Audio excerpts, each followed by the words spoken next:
మీరు ఛత్తీస్గఢ్ దండకార్యం, అక్క ఏమో నల్లమల. మీ ఇద్దరికి ఎవరు కలిపారు? పార్టీనా? పార్టీనే కలిపి. ఎలా మీరు అటు వెళ్ళారా, అన్న ఇటు వచ్చాడా? నేను ఛత్తీస్గఢ్ వెళ్ళాను. ఎప్పుడు ఇక్కడ ఎంతకాలం పనిచేశారు ఇక్కడ? ఇక్కడ నేను 2097లో పార్టీలోకి వస్తే 2007 వరకు ఇక్కడే ఉన్నాను నల్లమల్లో. నల్లమల్ల. మీరు చేసిన యాక్షన్ ఏమున్నాయి అప్పుడు? యాక్షన్లు అంటే కొన్ని సింగిల్ యాక్షన్స్ చేశాము. తర్వాత ఎర్రగొండపాలెం దాడి చేసినాము. ఎర్రగొండపాలెం స్టేషన్ మీద, పోలీస్ స్టేషన్ మీద దాడి చేసినాము. మీరు ఇంకా అప్పుడు అక్కడ సౌత్ తెలంగాణ ప్లాటూన్ ఒకటి ఉన్నది, ఇక్కడ నల్లమల్ల ప్లాటూన్ ఒకటి ఉన్నది. ఈ 2 ప్లాటూన్లు లోకల్ దళం. నేను ఇక్కడ నల్లమల్లో కొన్ని రోజులు పనిచేసిన తర్వాత, ఎంత ఒక 5-6 నెలలు ఇక్కడ ఉన్న తర్వాత వెంటనే అక్కడ టీపీడీ దళం, టైగర్ ప్రాజెక్టు దళం అని చెప్పేసి ఈ దోర్నాల ఏరియా, దోర్నాల, పెద్ద అరవీడు, ఎర్రగొండపాలెం ఆ ఏరియా తిరిగేది. ఆ దళానికి నన్ను మార్చారు. సరే అని చెప్పేసి నేను అక్కడికి వెళ్ళిన. అక్కడ ఉన్న ఆ ఏరియాలోనే నేను ఉన్నది. మా లోకల్ దళం కూడా. ఎర్రగొండపాలెం పోలీసులు ఎందుకు టార్గెట్ చేశారు? తుపాకుల కోసమా? తుపాకుల కోసమే, అంతేనా? వేరే రిటాలియేషన్ వేరే ఏం లేదు, వెపన్స్ కోసమే. వెపన్స్ అదే 30 మంది సిఆర్పిఎఫ్ వాళ్ళు ఉంటారు, వాళ్ళ మీద దాడి చేసేసి తుపాకులు తెచ్చుకోవాలి, తుపాకులు తోటాలు తీసుకొచ్చుకోవాలి అనేటువంటిది చెప్పారనమాట. దాడి చేసిన తర్వాత మనది ఫస్టే కొంచెం పోవడమే ఎక్స్పోజ్ అయింది. దారిలోనే జరిగింది. ఎన్ని గంటలు చేశారు? తెల్లారిదనక జరిగింది, 3 గంటల వరకు జరిగింది. ఒక 12 గంటలకు రైడ్ స్టార్ట్ అవుతే 3 గంటల వరకు జరిగింది ఫైరింగ్. కానీ ముందుగా మేము పోకముందే పోలీసులు అదనపు బలగాలు వచ్చినాయి లోపలికి. ఇన్ఫర్మేషన్ లీక్ అయిందా, వాళ్ళ జనరల్ దాంట్లో వచ్చిందా తెలియదు, కానీ అదనపు బ్యాచ్ 60 మంది అదనపు బ్యాచ్ వచ్చిన్నారు. అట్లా రైడ్ ఫెయిల్ అయింది. ఇంకా తెల్లారేంత వరకు మా బ్యాచ్లో ఉన్నటువంటి వాళ్ళు ఒక గోడ ఎక్కేసి లోపలికి దిగాలి. ఆ గోడ ఎక్కి లోపలికి దిగిన తర్వాత మళ్ళీ ఇంకొక చిన్న గోడ ఎక్కి లోపలికి దిగితే స్టేషన్ లేకపోతారు. ఆ మెయిన్ గోడ ఎక్కేది లోపలికి దిగిన తర్వాత వాళ్ళు ఎటు రావడానికి లేకుండా అయిందనమాట. ఆడ గ్రైనేడ్ వేసి ఆ అన్నకు గాయాలైనాయి. అశోక్ అని చెప్పేసి ఆ అన్నకు బాగా గాయాలైనాయి, ఇంకొక అన్నకు కూడా గాయాలైనాయి. అట్లా 2 గాయపడ్డారు. ఇంకా తెల్లారంతా కనీసం ఫస్ట్ వాళ్ళనైతే బయటికి తీయాలి కదా అని చెప్పేసి ఫైర్ చేస్తూనే ఉన్నాం 3 గంటల వరకు. 3 గంటలకు అక్కడ నుండి బయటకు వచ్చినాము. తర్వాత శ్రీశైలం సుండిపెంట రైడు చేసినాము. అక్కడ నేను ఆంబుష్ టీంలో ఉన్నా. అంటే మళ్ళీ అదనపు బలగాలు రాకుండా పెడతారు కదా రోడ్ల మీద, అట్లా ఈ దోర్నాల రూటుకు ఆంబుష్లో ఉన్నా నేను. అది ఫెయిల్ అంటే ఆడ ఏం లేవు అసలు. మేము అనుకున్న వెపన్స్ లేవు, పోలీసులు లేరు. అది వెంటనే మన స్వాధీనం లేకొచ్చింది, కానీ ఏం లేవు అక్కడ. అట్లా పెద్దగా మనకేమైతే లేదు. ఇంకా ఎన్కౌంటర్లు అయితే దాదాపు 30 నుండి 35 ఎన్కౌంటర్లు కనుక ఇక్కడ నల్లమల పరిధిలో జరిగినటువంటి ప్రతి ఎన్కౌంటర్లో ఉన్నా నేను. ఎన్కౌంటర్లు అంటే పోలీసులు మా మీద జరిగినట్టు, పోలీసులు మా మీద ఫైరింగ్లలో 30 ఫైరింగ్లకు పైనే ఉన్నాము. 30 ఫైరింగ్లో మీరు తప్పించుకున్నారా? తప్పించుకున్నాను. వాళ్ళ వైపు కూడా తప్పించుకున్నారు, పోలీసుల వైపు కూడా తప్పించుకున్నారు. అప్పుడు నల్లమల అనగానే మావోయిస్ట్ పార్టీ అంటే నక్సల్స్ కి ఒక పెట్టని కోటం. అది కర్నూలు నుంచి కానీ లేదా శ్రీశైలం నుంచి వైపు కానీ సున్నిపేట వైపు నుంచి కానీ మీరు చెప్తున్న ఎర్రగొండపాలెం వెళ్ళాలని దాటాలంటే మీ పరిమితి లేకుండా, మీ అనుమతి లేకుండా వచ్చేవాళ్ళు కదా, అంత పట్టుండేది. ఆ నల్లమలలో అంత పట్టు సాధించడానికి ప్రధాన కారణం ఏమనుకోవచ్చు? అంటే అక్కడ స్థానికుల సహకారమా, లేదు మీరు వాళ్ళని బెదిరించి? అయితే 1998-97 తర్వాత భూ పోరాటాలు స్టార్ట్ అయినాయి ఇక్కడ. నేను దళంలో ఉన్నప్పుడే అక్కడ ఎర్రగొండపాలెం, ఇటు వైచర్లోపల్లె అంటే పెద్ద దోర్నాల మండలము, వైచర్లోపల్లెలో చెరువు పోరంబోకు భూమి, దేవుడు మాన్యం భూమి, ఇలాగ పెద్ద అక్కడ ఉన్నటువంటి రైతులకు, అన్ని కులాల వాళ్లకు, పేద వర్గంలో ఉన్నటువంటి అన్ని కులాల లిస్టు తీసి అట్లా అందరికీ పంచడం జరిగింది. తర్వాత ఆ భూములు పంచిన తర్వాత అక్కడ కొన్ని రోజులకు ఆ భూములు పంచే టైంలోనే ఆ ఎస్సీల అబ్బాయి ఊర్లోకి సైకిల్ వేసుకొని పోతే ఒక అతను రెడ్డి అతను ఈడు సైకిల్ వేసుకొని మన కళ్ళ ముందు తిరుగుతాడా అని చెప్పేసి కొట్టిండ్రు. ఆ మాదిగొల్ల పిల్లోని కొట్టిండు. కొడుతున్నానే ఇక పార్టీ దగ్గరికి వచ్చిండు. మేము దళం పక్కనే ఉన్నాం అప్పుడు. వెంటనే పార్టీ దగ్గరికి వచ్చిండు. ఇట్లా నన్ను కొట్టినారు అంటే, ఎందుకు కొట్టినారు, ఏమన్నా కొంచెం ఓవర్ చేసే పిల్లోడు కూడా అబ్బాయి, ఏమన్నా అట్లా చేసినావా అని చెప్పేసి అంటే, లేదు నేను ఏవో కొనుక్కోడానికి కొట్టు దగ్గరికి వెళ్ళేసి సైకిల్ మీద వస్తుంటే వీడు మన కళ్ళ ముందు సైకిల్ మీద తిరుగుతాడా అని చెప్పేసి కొట్టినారు అని చెప్పేసి అన్నాడు. ఇక వెంటనే సాయంత్రము ఊరి వాళ్ళందరినీ పిలిచి మాట్లాడినాం, అంటే పాలెం వాళ్ళందరినీ పిలిచి మాట్లాడినాము. అవునన్నా ఇట్లా ప్రతిసారి ఇట్లనే ఉంటుంది, కానీ మేము ఇంకా పోకుండా మామూలుగా పోతాము. ఇప్పుడు ఉన్నటువంటి కుర్ర పిల్లలు అట్లా ఉండలేరు కదా, పోతున్నారు కదా సైకిళ్ళ మీద, మరి మా సైకిళ్ళ మీద మేము పోతే వాళ్ళకేంటిది, ఇది మాట్లాడాల్సిందే ఊర్లో అని చెప్పేసి మాట్లాడిర్రు. సరే అని చెప్పేసి ఒక వారం తర్వాత మళ్ళీ ఊర్లోకి వెళ్ళేసి ఊర్లో మీటింగ్ పెట్టినాము. మరి ఇట్లా కొట్టడం ఎట్లా సరైనటువంటిది అని చెప్పేసి అతన్ని పిలిచి మాట్లాడదామని చెప్పేసి అతని ఇంటి దగ్గరికి వెళ్ళినాము. సంగిరెడ్డి అతను. ఇంటి దగ్గరికి వెళ్తే దొరకలేదు, బాత్రూమ్ని అక్కడ దాచిపెట్టుకున్నాడు. మళ్ళీ తర్వాత వచ్చి ఉన్నాడంట. ఇక అప్పుడు దొరకలేదు. ఊర్లో చెప్పేసి పోయినాము, ఏ కులం వాళ్ళదే ఆ కులం ఉంటుంది, కానీ ఇట్లా కొట్టడం అనేటువంటిది సరైంది కాదు, సరే పిలిచి మాట్లాడదామని వస్తే అతన్ని లేడు కదా అని చెప్పేసి వెళ్ళిపోయినాము. వెళ్ళిపోయిన తర్వాత ఇక మళ్ళీ కొన్ని రోజులకల్లా ఇంకా చిన్న చిన్న దానికల్లా ఇక పాలెం వాళ్ళకు గొడవలు జరుగుతూనే ఉన్నాయి. వీళ్ళకి కూడా మన సపోర్ట్ ఉంటుంది. ఇక వాళ్ళకు కొంచెం ఊర్లోకి వచ్చి మా మీద ఇట్లా చెప్పిపోయిన అనేటువంటిది వాళ్ళకి అవుతుంది. ఇట్లా చిన్న చిన్నగా పెద్దగా అయింది ఇది. తర్వాత పాలెము తగలబెట్టేసిర్రు. పాలెం తగలబెట్టలేదు, మేము అతను ఇట్లా చేసిండు కదా, ఇట్లా చేసి మనకు కనీసం సమాధానం కూడా చెప్తలేడు, దొరుకుతలేడు.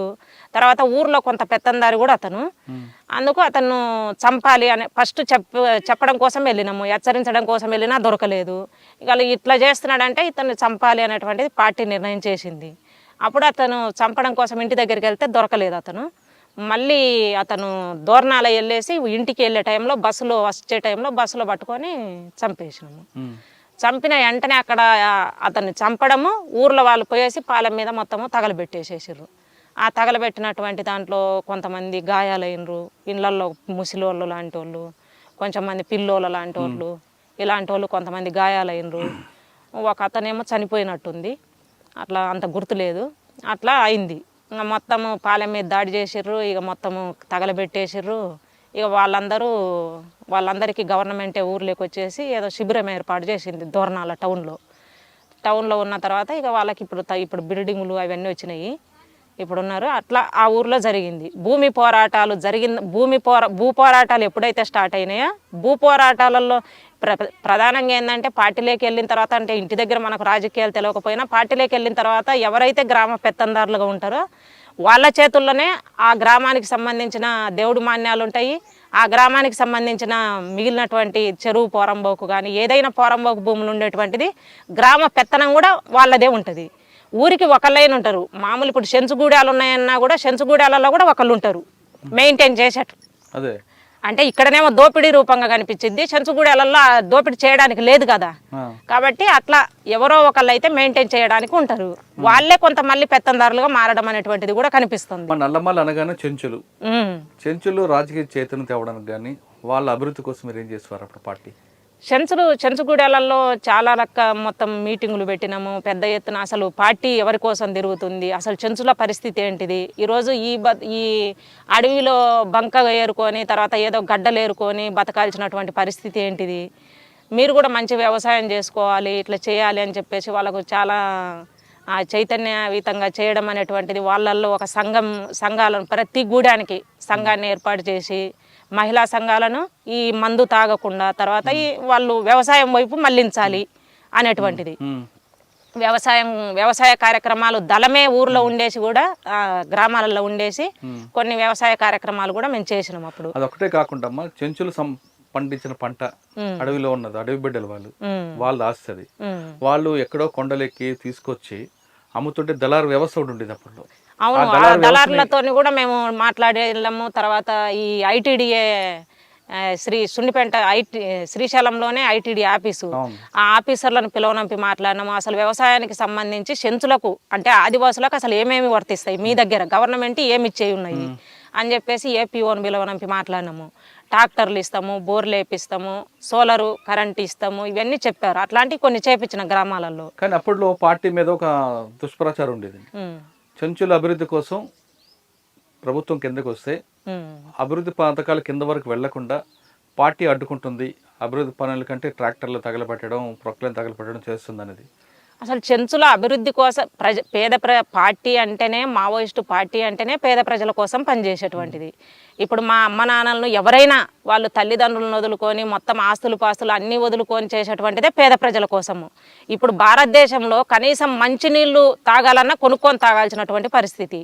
ఇలాంటి టైంలో ఒక ప్రాణాన్ని తెగించి కుటుంబాన్ని లేకుండా, కుటుంబం అనేటువంటిది ఒక ఆస్తులు, సొంత ఆస్తి అనేటువంటిది లేకుండా, సొంత రక్త సంబంధం లేకుండా ఒక వర్గం కోసం, పేద వర్గం కోసం పనిచేసేటువంటిది ఓన్లీ మావోయిస్టు పార్టీ. నేను ఈరోజు బయటకు వచ్చినానని నా వ్యక్తిగత కారణాలు కావచ్చు, లేకపోతే అవి ఏవైనా కావచ్చు, కానీ ఈరోజు ఒక ప్రాణాన్ని తెగించి పనిచేసేటువంటిది మావోయిస్టు పార్టీ.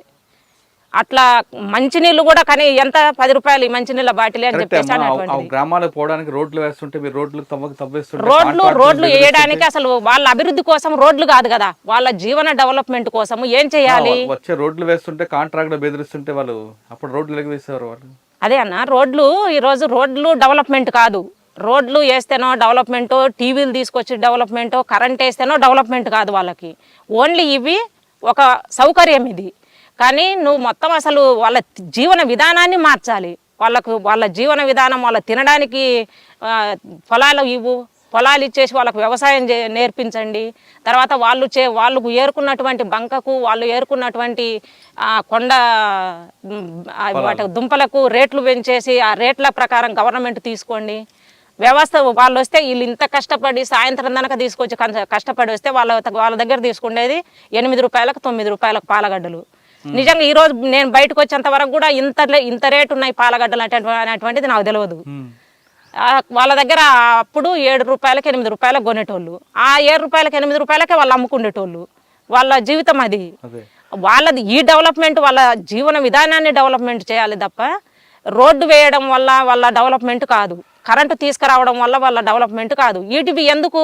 పార్టీని ఇక్కడ నిర్మూలించడం కోసం ఈ పనులు చేస్తున్నది గవర్నమెంట్. అంటే అప్పుడులో మీరు ఒక పక్క చేసేవారు, అన్న ఒక పైపు ఉండేవారు. అమ్మ ఎట్లుండేవారు అప్పుడు? నేను పార్టీలోకి వెళ్ళిన తర్వాత, అన్న పార్టీలోకి వెళ్ళిన తర్వాత మళ్ళీ చెల్లెళ్ళకు పెద్దగా తెలవకపోయినా అమ్మనే పంపించింది పార్టీలోకి అయితే చెల్లెళ్ళను. ఎందుకంటే ఈరోజు బయట పెళ్లి చేసుకున్నటువంటి వాళ్ళని చూస్తున్నాము. వాళ్ళు చాలా ఇబ్బంది పడి మా కళ్ళ ముందే కొంతమంది మళ్ళీ భర్తల చేత కొట్టించుకొని రకరకాలుగా బయటకు వచ్చి ఇబ్బంది పడుతున్నటువంటి వాళ్ళని చూస్తున్నాము. కాబట్టి పార్టీలో మంచి ప్రభావం ఉన్నటువంటిది. పార్టీ మనుషులు బాగానే ఉన్నారు, అలాంటి ఆలోచనలు వేరే రకమైనటువంటి ఆలోచనలు లేవు. ఎందుకంటే అమ్మ కూడా పార్టీ దగ్గరికి వచ్చిపోతుంది. ఇక్కడ ఉన్నటువంటి అసలు ఏమీ లేకుండా సొంత ఆస్తి కోసం కాకుండా ప్రజల కోసం పనిచేసేటువంటి వాళ్ళకి మీరు వెళ్ళాలి అనేటువంటిది అప్పుడు అమ్మనే రెండో చెల్లెల్ని పంపించింది. మీరు ఎంతకాలం ఉన్నారు నల్లమల్లో? 10 సంవత్సరాలు. 10 సంవత్సరాల తర్వాత 2007లో ఛత్తీస్గఢ్.